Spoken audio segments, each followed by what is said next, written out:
Hello friends, मैं सुधीर स्वागत करता हूं आप सभी का आपके अपने चैनल स्कोर मैक्स पे। और आज हम बात करेंगे आपकी यूनिट 11 के बारे में, जिसका नाम है इंटरनेशनल मार्केटिंग कम्युनिकेशन। तो देखते हैं मार्केट कम्युनिकेशन होता क्या है।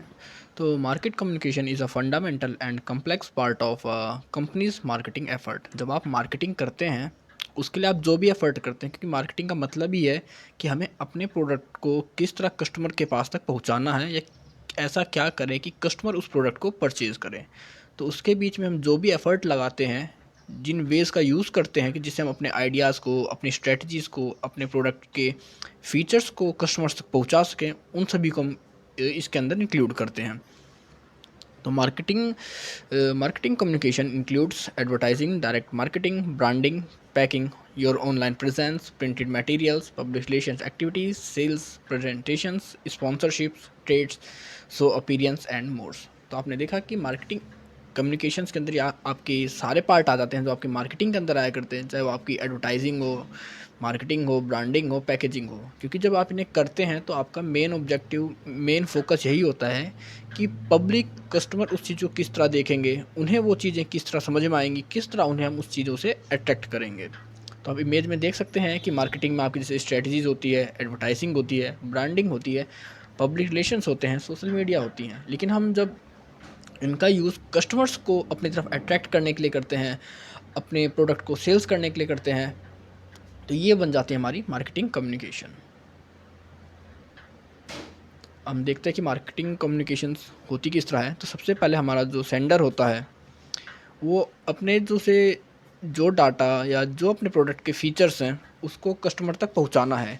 तो उन चीज़ों को वो सबसे पहले क्या करता है, आपका एक एनकोड करता है। मतलब एक मीडिया चूज़ करेगा वहाँ पर वो, कि उसे किस चीज़ का यूज़ करना है। हो सकता है वो अपने गैस्टर्स का यूज़ करे, हो सकता है वहाँ पर वो किसी नंबर्स का यूज़ करे, कोई पिक्चर्स का यूज़ करे। तो पहले उसे वो डिसाइड करना होता है कि वो अपने मेथड को, अपने आइडियाज़ को, अपने मैसेज को पब्लिक को जब सेंड करेगा, तो उसमें किस तरह के मटेरियल्स का, वर्ड्स का, पिक्चर्स का वो यूज़ करेगा। तो वो होता है एनकोडिंग। मतलब हमारे माइंड में कोई आइडिया है, कोई प्रोडक्ट के बारे में डिटेल्स हैं, उसे हमें किसी दूसरे को समझाना है। तो सबसे पहले हम देखेंगे कि उसको हम किस तरह से दूसरे को समझा पाएंगे।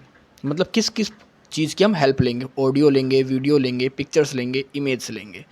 उसके बाद फिर हम उसका मैसेज, मतलब अब हम उस चीज़ को अपने मैसेज में कन्वर्ट कर रहे हैं। मतलब मैसेज में क्या होता है, कॉम्बिनेशन होता है आपका सिंबल्स का, ऑब्जेक्ट्स का, पिक्चर्स का। क्योंकि अब इसके अंदर हम क्या करते हैं, जो हमारा इनकोडिंग होता है, कि हमें पता है हमें अपने किस मैसेज को इनकोड करना है, वो हमारे पास आ चुका होता है। अब हम उस कंटेंट को एक मैसेज की फॉर्म में लिखते हैं या उसे डिस्क्राइब करते हैं। ये हमारा मैसेज हो गया। सबसे पहले सेंडर के माइंड में कोई आइडिया था, उसने उस आइडिया को एनकोड किया कि वो किस तरह इस चीज़ को पब्लिक तक पहुंचाएगा। उसने फिर उसको मैसेज में कन्वर्ट किया, मतलब डिस्क्राइब किया उस प्रोडक्ट को, अपने आइडिया को, अपने प्रोडक्ट के फीचर्स को। फिर उसने सेंड किया। अब वो प्रोडक्ट जब जाएगा रिसीवर के पास, तो रिसीवर क्या करेगा, उस प्रोडक्ट को जो हमने उसे जिस फॉर्म में मैसेज भेजा है, ज़रूरी यहाँ पर यह होता है कि रिसीवर भी उसको उसी फॉर्मेट में, उसी फॉर्म में समझे। हो सकता है हमने कोई गेस्चर्स का यूज़ किया हो, किसी साइन का यूज़ किया हो, तो ये भी ज़रूरी है कि रिसीवर्स भी उन गेस्चर्स को, साइंस को ईजिली समझ पाए। क्योंकि डिकोडिंग तभी आपकी सक्सेसफुल होएगी जब वो हमारे, जो हमने इनकोडिंग में जिन टर्म्स का, जिन पिक्चर्स का यूज़ किया है, उन सबको आपका रिसीवर समझता हो। तो हमारे मैसेज को डिकोड करता है रिसीवर, फिर उसे रीड करता है। उसके बाद अब मैसेज रीड करने के बाद देखता है कि उसे उस प्रोडक्ट के बारे में कैसा लगा। क्या, अगर कोई मार्केटिंग का प्रोडक्ट था, मार्केटिंग का मैसेज था, तो क्या वो उस प्रोडक्ट को परचेज़ करेगा या नहीं करेगा।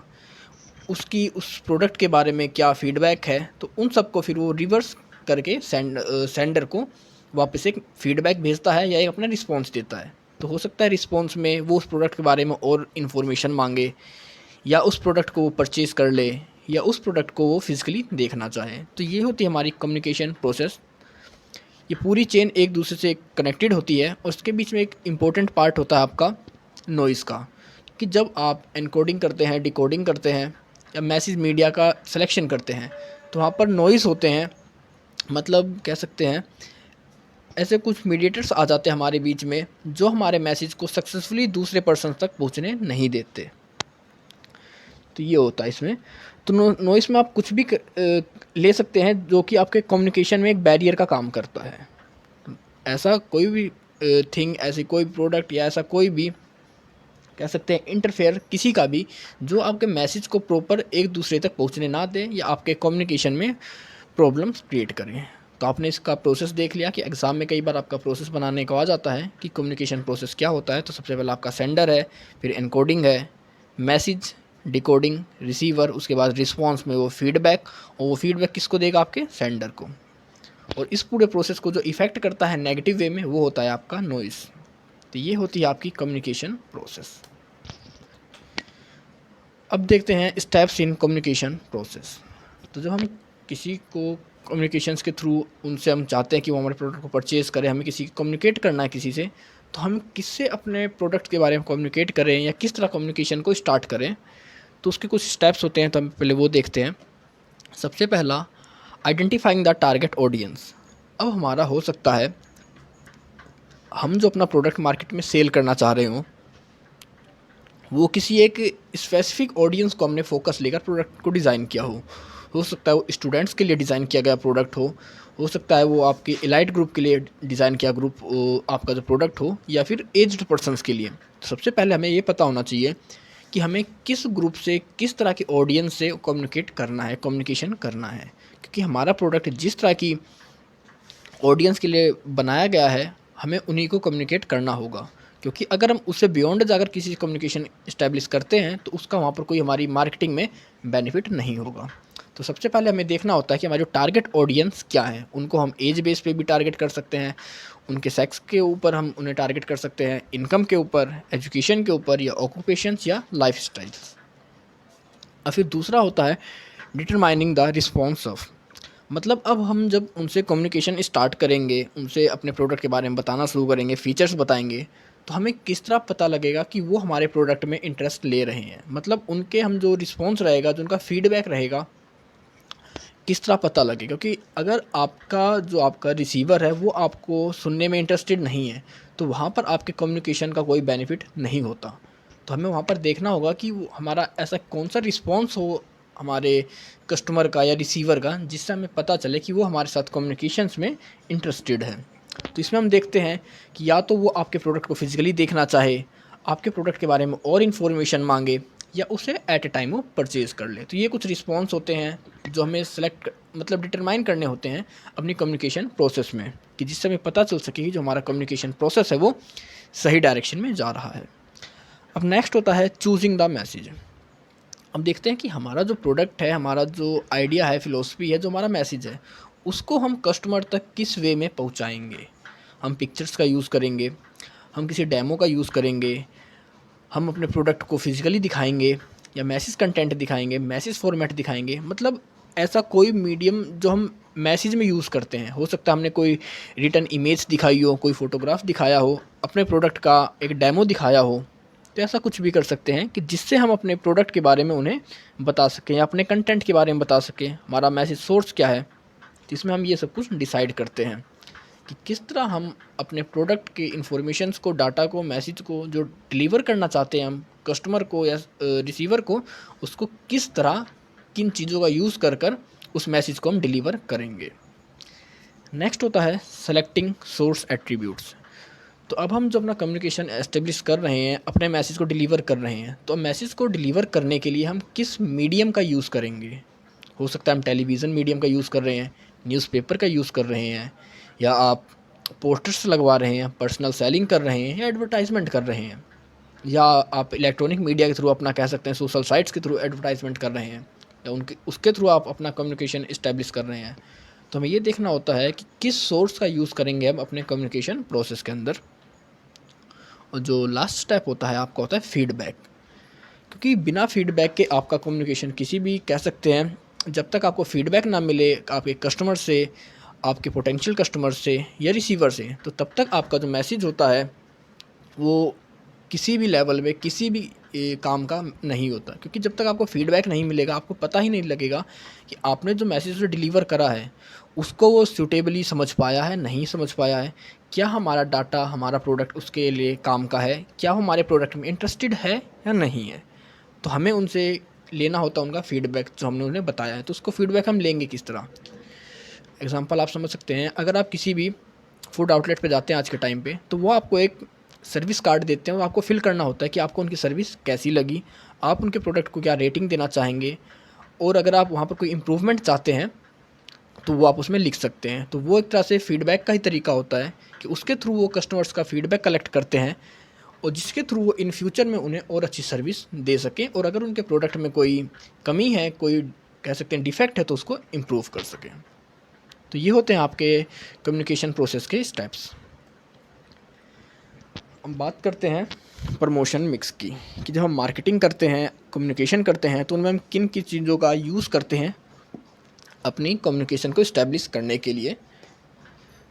तो जितने भी हम तरीके यूज़ करते हैं अपने कम्युनिकेशन में, मार्केटिंग में, उन सभी को क्या कहते हैं हम प्रमोशन मिक्स। मतलब हम अपनी सेल्स को बढ़ाने के लिए, एडवर्टाइजमेंट के लिए जिन भी तरीक़ों को यूज़ करते हैं, कि जिनसे हमारे, या जिन कंपोनेंट्स का यूज़ करते हैं कि जिससे कस्टमर्स को हमारे प्रोडक्ट के बारे में, उसके फीचर्स के बारे में पता लगे, वो उसमें इंटरेस्टेड हो, और उन्हें हम अपनी तरफ अट्रैक्ट कर सकें, तो वो आपके प्रमोशन मिक्स में आते हैं। तो सबसे पहला इसमें एडवर्टाइजिंग। तो एडवर्टाइजिंग आपको पता ही होगा सभी को कि ये एक बहुत पुराना मेथड है, इसके बारे में भी अब नेक्स्ट स्लाइड में देखेंगे। दूसरा होता है आपका पर्सनल सेलिंग। जब आप कहीं पर कस्टमर और seller face to face interact होकर अपने प्रोडक्ट को सेलर बायर को सेल्स करता है। या आपका सेल्स प्रमोशन। सेल्स प्रमोशंस में आप कई बार देखते हैं कि कोई अपने कूपन फ्री आपको डिलीवर कर रहा है, तो कोई सैम्पल प्रोवाइड करता है, तो वो सब कुछ आपके सेल्स प्रमोशन में आते हैं। फिर नेक्स्ट आता है आपका पब्लिक रिलेशन और डायरेक्ट मार्केटिंग। तो आपका पब्लिक रिलेशन और डायरेक्ट मार्केटिंग दोनों एक ही पार्ट कह सकते हैं हम, या एक ही चीज़ है। इन दोनों को कई जगह अलग अलग डिस्क्राइब किया गया है, तो कई जगह इन्हें एक साथ डिस्क्राइब किया गया है।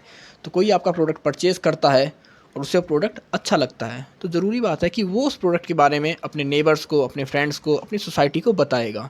तो एक तरह से क्या हुआ, अगर आपका जो रिलेशन है पब्लिक के साथ वो अच्छा है, तो वो आपके प्रोडक्ट की फ्री में प्रमोशन करता है, एडवर्टाइजमेंट करता है, और इसके लिए आपको कोई पेमेंट नहीं करनी पड़ती। तो ये होते हैं आपके प्रमोशन मिक्स। मतलब जिन कंपोनेंट्स का यूज़ करते हैं हम अपनी मार्केटिंग स्ट्रेटजीज़ के लिए या मार्केटिंग कम्युनिकेशंस के लिए, उनको कहते हैं हम प्रमोशन मिक्स। तो हम एडवर्टाइजमेंट की बात करते हैं अब। Any paid form of non personal presentations of idea, goods and services by an identified sponsor. Advertisement is a prime part of promotion mix. तो मतलब ऐसा कोई भी non personal presentations of idea, goods, services by identified sponsors. तो आपका जो sponsors होता है, मतलब स्पॉन्सर वो होता है जो अपने प्रोडक्ट को मार्केट में लाने के लिए या कस्टमर्स को उसके लिए, उस प्रोडक्ट के बारे में अवेयर करने के लिए कुछ एक्सपेंस करता है, कुछ पेड करता है किसी कंपनी को, कि वो उसके बिहाफ पर उसके प्रोडक्ट का, उसके गुड्स का, उसके आर्टिकल्स का प्रमोशन करे मार्केट में। तो हो सकता है वो एडवर्टाइजमेंट न्यूज़पेपर के मीडियम से भी हो सकता है, वो एडवर्टाइजमेंट आपके बैनर्स के मीडियम से भी हो सकता है, वो हो सकता है इलेक्ट्रॉनिक मीडिया हो, टेलीविज़न्स हो या मैगजीन्स हो। तो इन सभी मेथड का जहाँ पर उसे कुछ पेड करना पड़ता है, और वो खुद अपने आइडियाज़ को कह सकते हैं कि ना प्रेजेंट कर दूसरों को, नॉन इन पर्सनल वे में अपने आइडियाज़ को, अपने जो प्रोडक्ट्स के बारे में होता है, चाहे वो मैगजीन्स का यूज़ करे, न्यूज़पेपर का यूज़ करे, रेडियोज़ का यूज़ करे, टेलीविज़न्स का, चाहे आपके बिली बोर्ड्स होते हैं, मेल्स के थ्रू, मतलब ऐसे बहुत सारे इसके अंदर आपके मीडिया आते हैं, जिनके थ्रू कोई स्पॉन्सर कह सकते हैं, कोई मैन्युफैक्चरर या कोई सेलर अपने प्रोडक्ट के बारे में पब्लिक को बताता है, उन्हें अवेयर करता है, और उन्हें इन्फॉर्म करता है कि उसके पास इस टाइप का कोई प्रोडक्ट है, उसके ये फीचर्स हैं और क्या उनकी क्वालिटी है। तो इसके लिए उसे कुछ ना कुछ पे करना पड़ता है। तो जब भी कोई सेलर अपने प्रोडक्ट को एडवर्टाइज़ करता है, मतलब अपने प्रोडक्ट के बारे में मार्केटिंग करता है, और उसके लिए उसे कुछ पेमेंट करनी पड़े, तो वो होती है आपकी एडवर्टाइजमेंट। तो एडवर्टाइजमेंट में आपके बहुत सारे मीडियम बता दिए हमने, जैसे आप हो गया मैगज़ीन हो गई, न्यूज़पेपर हो गया, रेडियो हो गए, टेलीविज़न्स हो गए, आपके बैनर्स हो गए, डायरेक्ट मेल्स हो गए, तो इसमें ये सब आते हैं। अब दूसरी बात करते हैं पर्सनल सेलिंग की। तो art of personal selling is a science of creating in the mind of your prospect a desire that only profession of your product will satisfy. It is evident that salesmanship is both science and art. As a part of art requires patience, practice, and use of correct method, device, and skills. As a scientific process, it requires mastery over certain fundamentals that prerequisite for success in selling. तो personal selling आप सभी जानते हैं कि जब आप product को direct customers को सेल्स कर रहे हैं, वहाँ पर उसे अपने प्रोडक्ट के बारे में हम बताते हैं, उसे अपनी तरफ अट्रैक्ट करते हैं कि वो उस प्रोडक्ट को परचेज़ करे। हम उसे बताते हैं कि वो प्रोडक्ट उसकी लाइफ में कितना इम्पोर्टेंस रखता है, या अगर वो अभी कस्टमर नहीं जानता या उसके बारे में उसकी डिज़ायर नहीं है, तो उसके माइंड में उस प्रोडक्ट के डिज़ायर को क्रिएट करना ही हमारा पर्सनल सेलिंग होता है। तो ये आपकी साइंस भी होती है पर्सनल सेल्समैनशिप, और ये आर्ट भी होती है। तो अगर हम आर्ट के वे से करें तो हमें इसमें एक कला होती है, एक आर्ट होनी चाहिए सेल्समैन के अंदर, कि उसके अंदर पेशेंस हो, प्रैक्टिस हो, उसे पता हो कि उसे किस मेथड का यूज़ करना है और किस स्किल्स का यूज़ करना है कस्टमर्स को उसके लिए अट्रैक्ट करने के लिए, उनके माइंड में उस प्रोडक्ट के डिज़ायर को क्रिएट करने के लिए। और अगर हम साइंस की बात करें कि साइंस किस तरह होता है पर्सनल सेल्समैनशिप, तो हमें पता होना चाहिए कि इसमें किस प्रोसेस को यूज़ करके आप एक सक्सेसफुली अपने प्रोडक्ट को सेल्स कर सकते हैं कस्टमर को। तो इसमें आपके कुछ चेन्स होते हैं, कुछ सीक्वेंस होते हैं, फंडामेंटल्स होते हैं जिनको आपको फॉलो करना पड़ता है। सबसे पहले जैसे हमने पीछे बात करी थी कि हमें अपने टारगेट ऑडियंस को टारगेट करना होता है, तो क्या एक साइंस है, हमें टारगेट करना है, उसके बाद हमें उसका फीडबैक भी कलेक्ट करना होता है, लास्ट में हमें उसका रिस्पॉन्स भी चेक करना होता है, तो वो एक साइंस है। तो ये होता है आपका पर्सनल सेलिंग।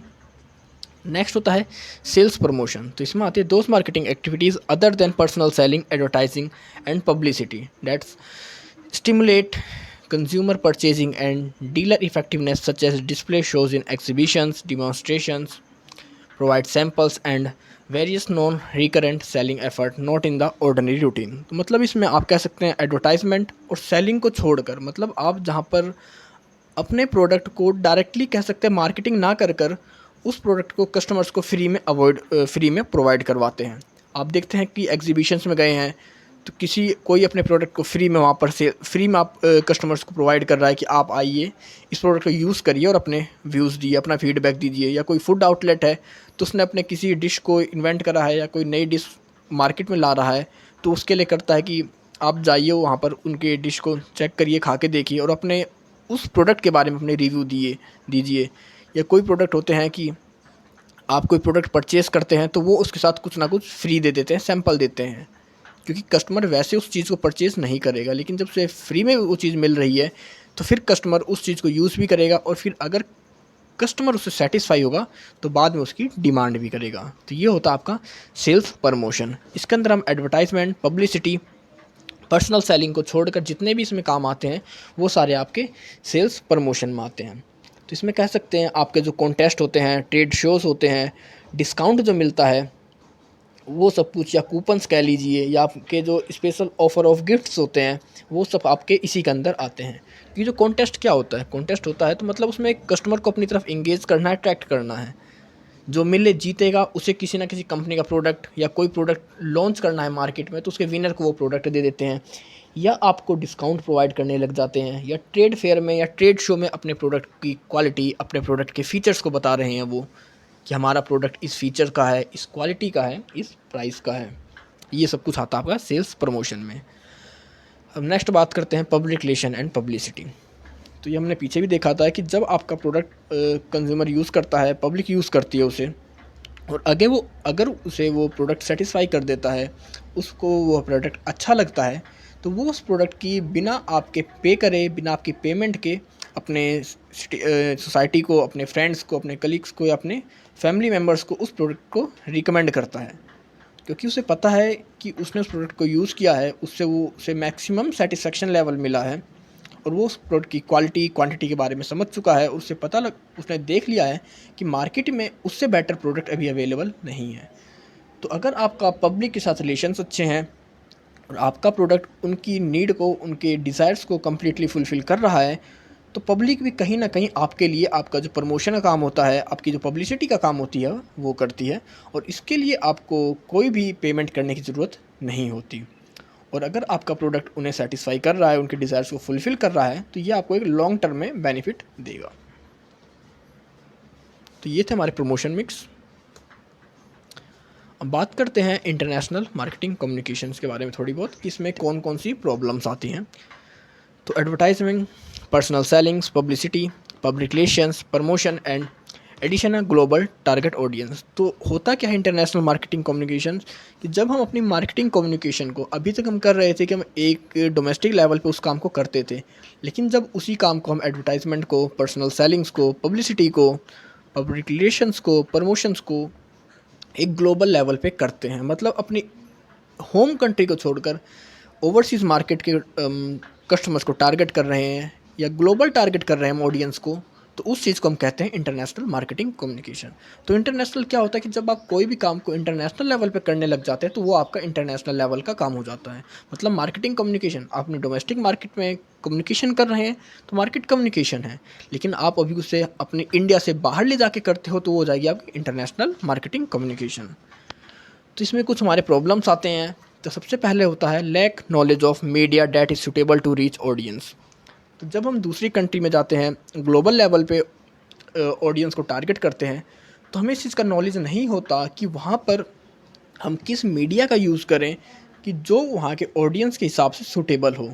ज़रूरी नहीं है कि इंडिया में जो मीडिया आपका एडवर्टाइजमेंट के लिए सूटेबल है, अच्छा है, बेनिफिशियल है, आपका जो कम इन्वेस्टमेंट की ज़रूरत है, ज़्यादा से ज़्यादा आपको प्रॉफिट दे रहा है, वो हर दूसरी कंट्री में भी सक्सेसफुल हो सकता है इंडिया के अंदर न्यूज़पेपर का मीडियम आपका बहुत ज़्यादा सूटेबल हो, बहुत ज़्यादा अच्छा हो, लेकिन हो सकता है दूसरी कंट्रीज़ में न्यूज़पेपर की जो प्रिंटिंग होती है बहुत ज़्यादा महंगी हो, तो वहाँ पर कम से कम न्यूज़पेपर सेल्स होता हो, तो उस कंट्री में आपकी जो न्यूज़पेपर के थ्रू आप प्रमोशन करते हैं, एडवर्टाइजमेंट करते हैं, वो वहाँ पर सूटेबल नहीं होगा।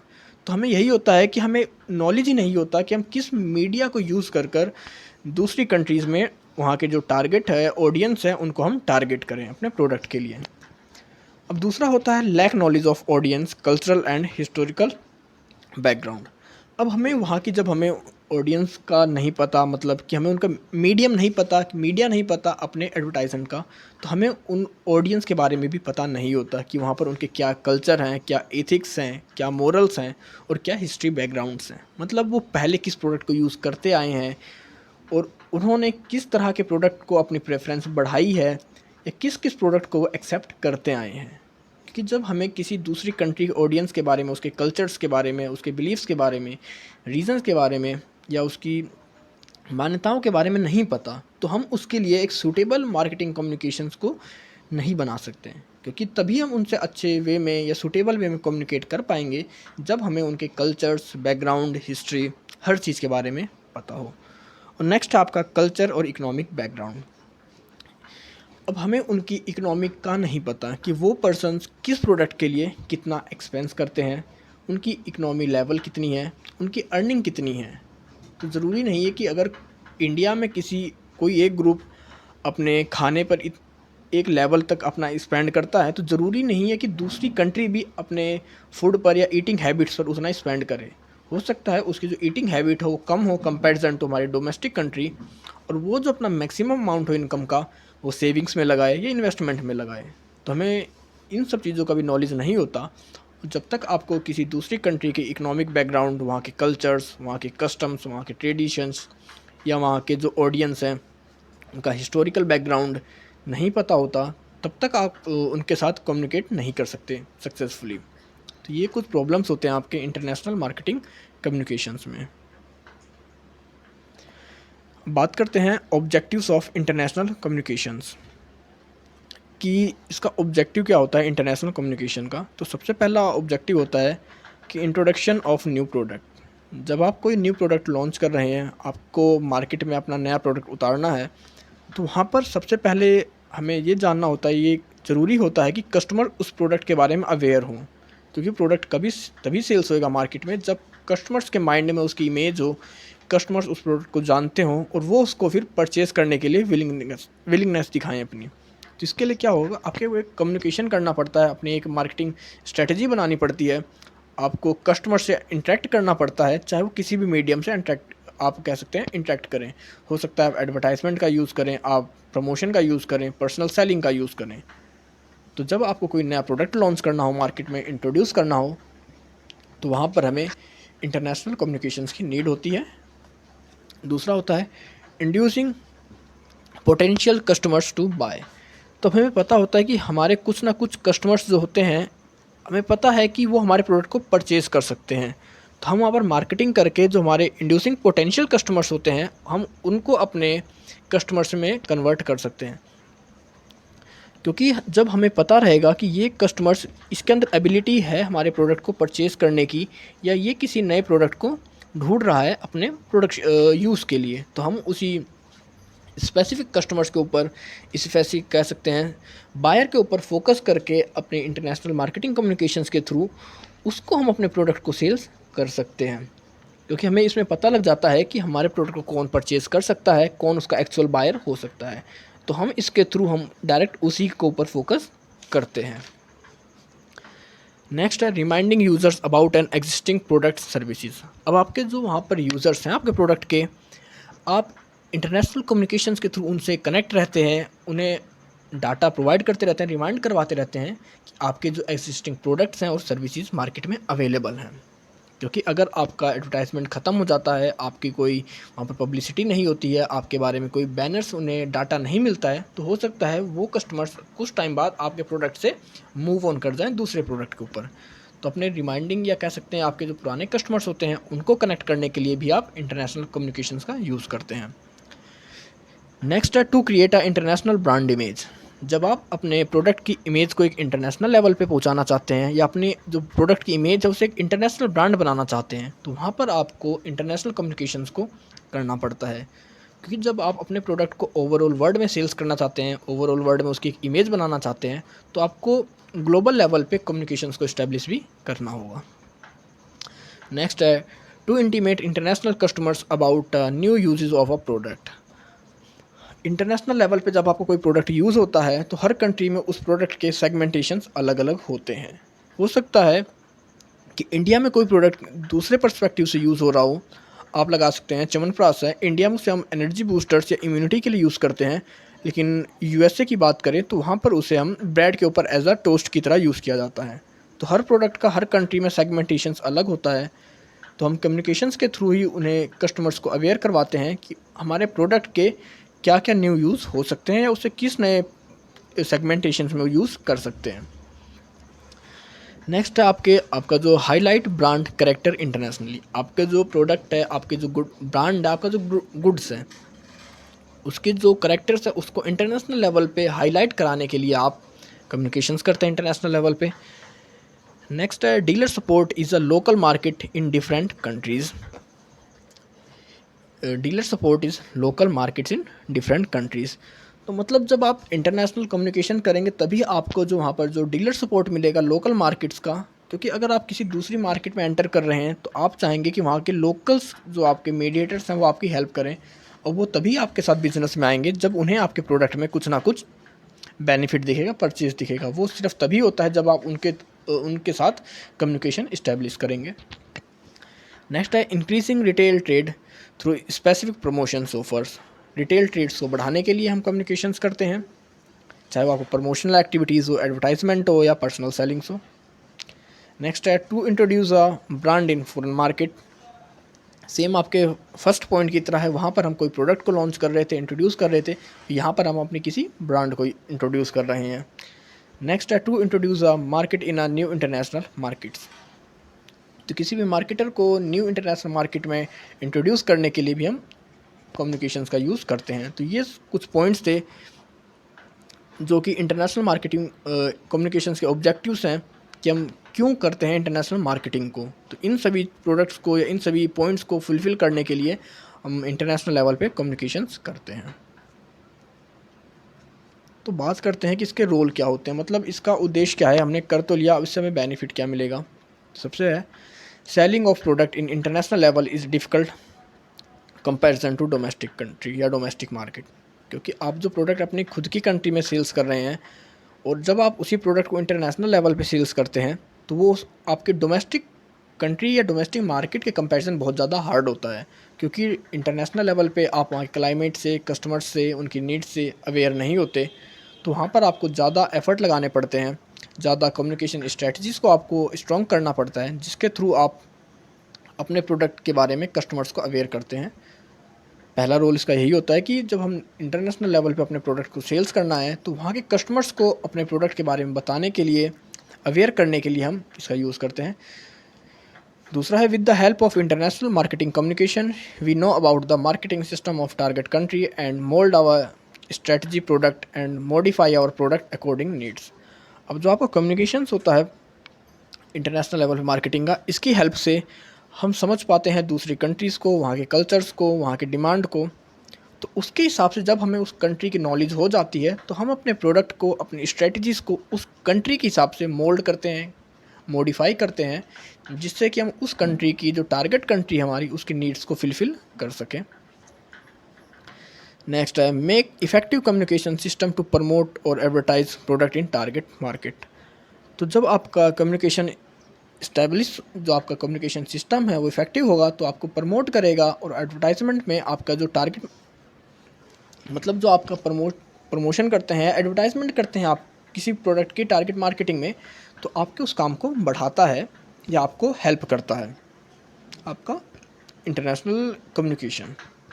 नेक्स्ट है in target marketing product is available in different brands. तो जब आप किसी भी मार्केट को टारगेट करते हैं तो वहाँ पर बहुत सारे प्रोडक्ट एक ही यूज़ के अवेलेबल होते हैं, तो वहाँ पर कस्टमर आपके प्रोडक्ट को क्यों परचेज़ करे, आपको ये सोचना होता है। तो हमें देखना होता है कि हम अपने प्रोडक्ट्स को उस मार्केट में, वहाँ पर जितने भी पहले से अवेलेबल हैं या प्रेजेंट प्रोडक्ट, उनसे इफ़ेक्टिव वे में अपनी मार्केटिंग करें। मार्केटिंग के थ्रू ही हम अपने प्रोडक्ट के नए फीचर्स को, अपने प्रोडक्ट को इम्प्रूव करके और उसे रीज़नेबल प्राइस पर लाकर या उसके बारे में कम्युनिकेशन इस्टेब्लिश कर मार्केटिंग का हम कस्टमर्स को अपनी तरफ अट्रैक्ट कर सकते हैं। तो ये कुछ रोल्स होते हैं हमारे इंटरनेशनल मार्केटिंग कम्युनिकेशंस के। की uses in international marketing communication. तो जब हम इंटरनेशनल मार्केटिंग कम्युनिकेशन करते हैं तो वहाँ पर कुछ इश्यूज़ भी आते हैं, तो हम देख लेते हैं। तो सबसे पहला होता है स्ट्रेट एक्सपेंशन। तो जब हम स्ट्रेट एक्सपेंशन की बात करें, मतलब इसमें हम मार्केटिंग कम्युनिकेशंस में हम अपने प्रोडक्ट को मॉडिफाई नहीं करते, प्रोडक्ट को चेंज नहीं करते। हम बस इसमें क्या करते हैं कि कंट्री के हिसाब से अपनी मार्केटिंग स्ट्रेटजीज़ को चेंज करते हैं। मतलब एक हमारा प्रोडक्ट है वो स्टेबल रहता है, सेम रहता है हर कंट्री के लिए, चाहे हम किसी भी कंट्री में वहाँ पर ट्रेड करें।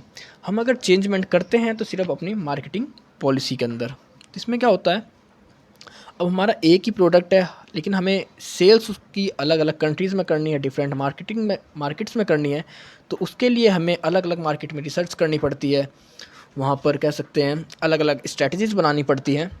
तो उन सभी के लिए जो हमारी जो इन्वेस्टमेंट होती है वो हमें ज़्यादा करनी पड़ती है। तो हमें देखना पड़ता है कि हमारे प्रोडक्ट को किस कंट्री में कौन सा ग्रुप ज़्यादा परचेज़ कर रहा है, उसी के हिसाब से हम अपने प्रोडक्ट को वहाँ पर कम्युनिकेट करेंगे, उसके लिए उसकी स्ट्रेटजीज़ बनाते हैं। तो ज़रूरी नहीं है कि अगर आप एक ही प्रोडक्ट को अलग अलग मार्केटिंग से भी सेल्स कर रहे हैं स्ट्रेटजीज़ को अपना कर, तो आपको वो हो सकता है शॉर्ट टर्म में तो आपको प्रॉफिट दे दे, लेकिन लॉन्ग टर्म के लिए आप स्ट्रेट एक्सपेंशंस का यूज़ कर इंटरनेशनल मार्केटिंग कम्युनिकेशंस में बेनिफिट नहीं कमा सकते, क्योंकि आप इसमें मार्केटिंग स्ट्रेटजीज़ को चेंज तो करते हैं लेकिन अपने प्रोडक्ट को वहाँ की कंट्री की नीड के हिसाब से चेंज नहीं करते। तो इसमें होता है आप अपने प्रोडक्ट को एज इट इज़ रखते हैं ओवरऑल वर्ल्ड के लिए, बस आप हर कंट्री में उसको कम्युनिकेट करने का तरीका चेंज करते हैं वहाँ की नीड और रिसर्च के हिसाब से। दूसरा होता है प्रोडक्ट अडेप्टेशंस। तो इसमें हम अपने प्रोडक्ट को हर कंट्री के हिसाब से मॉडिफाई करते हैं, चेंज करते हैं, जिससे कि हम जो उसकी लोकल कंडीशंस है, लोकल नीड्स हैं, उनको फुलफ़िल कर सकें। तो अभी अगर हम बर्गर की बात करें, आपका जो बर्गर किंग है, अगर इंडिया की बात करें तो इसके अंदर आपके वेज बर्गर्स भी आते हैं, आलू टिक्की बर्गर भी हैं और वेजी बर्गर्स भी हैं। लेकिन अगर हम दूसरी कंट्रीज़ की बात करें तो आपको वहाँ पर बीफ भी अवेलेबल होएगा, वहाँ पर नॉन वेज को भी ज़्यादा प्रेफरेंस दिया जाता है। तो हम प्रोडक्ट को उसी तरह डिज़ाइन करेंगे, उसी तरह अडेप्ट करेंगे जिस तरह उसकी प्रोडक्ट की उस कंट्री में डिमांड है। तो इसके लिए आपकी जो मार्केटिंग स्ट्रेटजीज़ होती हैं वो सेम होती है हर कंट्री के लिए, बस आपका जो प्रोडक्ट का अडेप्टेशन होता है, प्रोडक्ट का जो वे होता है आपको तैयार करने का जो उसका तरीका होता है, वो आप हर कंट्री की नीड के हिसाब से चेंज कर देते हैं। इसमें हो सकता है आपको स्टार्टिंग में आपको ज़्यादा एक्सपेंस हो, आपको कह सकते हैं ज़्यादा इन्वेस्टमेंट करना पड़े, क्योंकि आप हर कंट्री के लिए एक अलग प्रोडक्ट डिज़ाइन कर रहे हैं। लेकिन लॉन्ग टर्म की अगर बात करें तो यहाँ पर हमें लॉन्ग टर्म में बेनिफिट देता है, क्योंकि जब हम हर कंट्रीज़ के लिए अलग अलग प्रोडक्ट को एक बार डेवलप कर लेते हैं, एक बार डिज़ाइन कर लेते हैं, तो उसके बाद हमें उनके लिए किसी भी अलग तरह की मार्केटिंग स्ट्रेटजीज़ को डेवलप करने की ज़रूरत नहीं होती। अब नेक्स्ट होती है बात ग्लोबल एडवर्टाइजिंग की। तो ग्लोबल एडवर्टाइजिंग मतलब ऐसा कोई प्रोडक्ट जो उसको इस तरह एडवर्टाइज़ किया जाए, इस तरह कम्युनिकेट किया जाए कस्टमर्स के साथ कि वो ग्लोबल लेवल पर उसको हम देखें कि उस प्रोडक्ट के सेम टेस्ट, सेम नीड के ओवरऑल वर्ल्ड में ग्लोबल लेवल पे जो भी उसके कंज्यूमर्स हों, हम उन्हें टारगेट करते हैं। तो कोई अगर एक प्रोडक्ट है और उसको ग्लोबल लेवल पे यूज़ करने वाला जो ऑडियंस है, जो कस्टमर्स है, अगर हमें उन्हें टारगेट करना है तो हमें जो मीडियम चूज़ करना होगा, जो मीडिया चूज़ करना होगा, या फिर हम जिस मैसेज का यूज़ कर रहे हैं वो इस तरह होना चाहिए जो ग्लोबल लेवल पे ओवरऑल वर्ल्ड को हम एक साथ सेटिस्फाई कर सकें। तो इसमें आपकी जो कॉस्टिंग आती है वो बहुत ज़्यादा होती है, क्योंकि आपको अब हर कंट्री के हिसाब से अपनी जो एडवर्टाइजमेंट करनी होती है, क्योंकि आपका प्रोडक्ट तो स्टेबल है, स्टैंडर्ड है, लेकिन जो आप उसके लिए एक एडवर्टाइजमेंट कर रहे हैं, क्योंकि आप एक सिंगल एडवर्टाइजमेंट करेंगे जो कि आपके ग्लोबल लेवल पे हो, ओवरऑल वर्ल्ड के आपके कस्टमर्स को, आपके बायर्स को अपनी तरफ अट्रैक्ट कर सकें। तो इसके लिए आपको बहुत ज़्यादा एडवर्टाइजमेंट कंपनी से अट्रैक्ट मिलना पड़ता है, स्ट्रेटजीज पता करनी होती है, हर मार्केटिंग का आपको रिसर्च करना पड़ता है, वहाँ पर सर्वे करने पड़ते हैं। तो इसमें कह सकते हैं ग्लोबल एडवर्टाइजमेंट के अंदर आपकी जो कॉस्टिंग आती है बहुत ज़्यादा होती है, क्योंकि इसके अंदर आपको बहुत ज़्यादा एफर्ट लगता है, क्योंकि हर कंट्रीज़ में आप जाएंगे, वहाँ के मार्केट को जज करेंगे, वहाँ के इन्वायरमेंट को जज करेंगे, वहाँ पर रिसर्च करेंगे कि किस तरह आपकी मार्केटिंग स्ट्रेटजीज़ को वहाँ पर फुलफ़िल किया जा सकता है। तो ये 3 वे होते हैं हमारे इंटरनेशनल मार्केटिंग कम्युनिकेशंस में, और इनमें कुछ ये इश्यूज़ आते हैं, क्योंकि हम स्टेट एक्सपेंशन जाते हैं, मतलब अपने सेम प्रोडक्ट को लेकर हर कंट्री में उस कंट्री के हिसाब से अगर मार्केटिंग करते हैं तो वो आता आपका स्टेट एक्सपेंशन। अगर हमारा प्रोडक्ट हर कंट्री के हिसाब से अलग है, हर कंट्री की नीड के हिसाब से हमने अपने प्रोडक्ट को चेंज किया है, बट हमारी जो मार्केटिंग स्ट्रेटजी है, कम्युनिकेशन स्ट्रेटजी है, वो सेम है, तो हमारा प्रोडक्ट अडेप्टेशन होता है। और अगर हम अपने एक प्रोडक्ट को स्टैंडर्ड लेवल पे डेवलप करते हैं और ओवरऑल वर्ल्ड उसकी एडवर्टाइजमेंट होती है, कम्युनिकेशंस होती है, वो भी सेम ही रखते हैं ओवरऑल वर्ल्ड के लिए, तो वो आपकी ग्लोबल एडवर्टाइजिंग होती हैं। तो इनमें कुछ इश्यूज़ हैं कि स्टेट में अगर हम बात करें, स्टेट एक्सपेंशन में, तो शॉर्ट टर्म में आपको प्रॉफिट दे सकता है, लेकिन लॉन्ग टर्म में ये आपको प्रॉफिट नहीं देगा, क्योंकि आपको अपने प्रोडक्ट को कंट्री के हिसाब से बदलना पड़ता है। अगर हम प्रोडक्ट एडेप्टेशन की बात करें तो ये आपके लिए बहुत ज़्यादा एक्सपेंसिव हो जाता है, क्योंकि अब आपको हर कंट्री के लिए अपने प्रोडक्ट को चेंज करना पड़ता है। लेकिन अगर हम लॉन्ग टर्म में देखें तो लॉन्ग टर्म में इससे हमें ज़्यादा बेनिफिट होता है।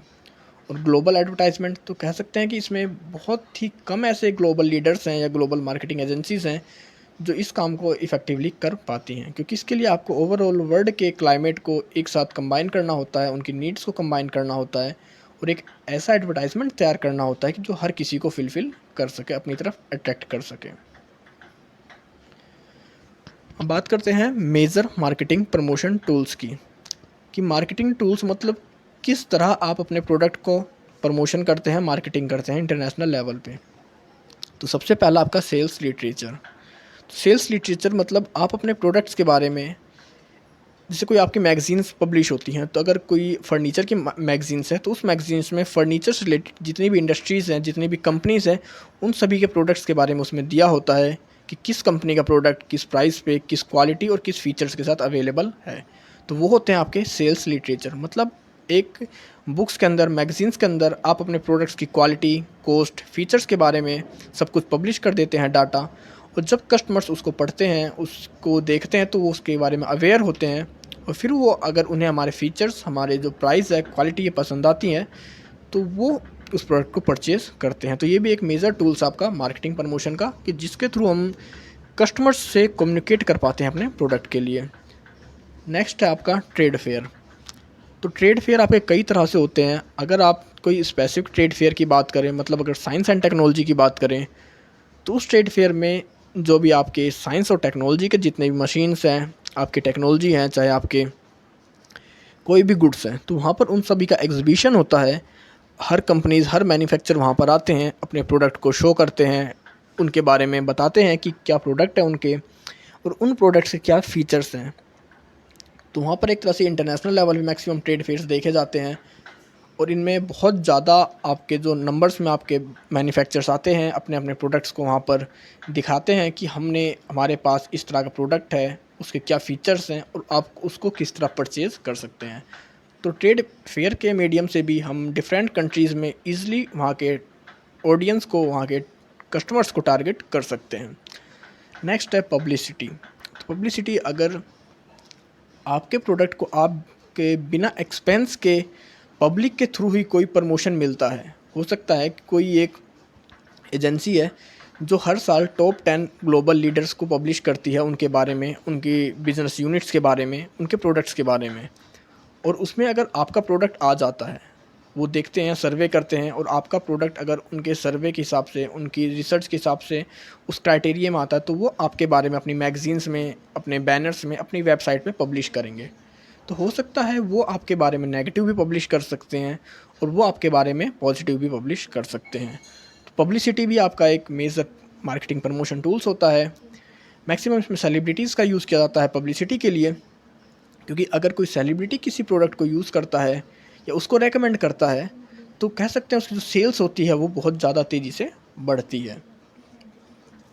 नेक्स्ट बात होती है पॉइंट ऑफ परचेज़ प्रमोशन। तो यह आपका कह सकते हैं बहुत ट्रेडिशनल वे है पॉइंट ऑफ परचेज़ प्रमोशन, जहाँ पर सेलर और बायर एक ही जगह पर, एक ही पॉइंट पर एक दूसरे के सामने होते हैं, और सेलर के पास मौका होता है कि वो कस्टमर को अपनी तरफ अट्रैक्ट कर सके, अपने प्रोडक्ट के फीचर्स के बारे में बताकर उसको इस तरह उसको डिमॉन्स्ट्रेट करे, या उसका इस तरह डेमो दिखाए अपने प्रोडक्ट के बारे में, या उसको इस तरह उसके सामने दिखाया जाए प्रोडक्ट के फीचर्स को कि वो उसको अट्रैक्ट हो जाए उसकी तरफ, या जिसके प्रोडक्ट के बारे में उसकी अभी तक डिज़ायर्स नहीं थी, उसको इस तरह बताया जाए उस प्रोडक्ट को उसके सामने कि वो उसको प्रोडक्ट को परचेज़ करने के लिए डिज़ायर करने लगे, या उसको उसकी नीड्स फील हो।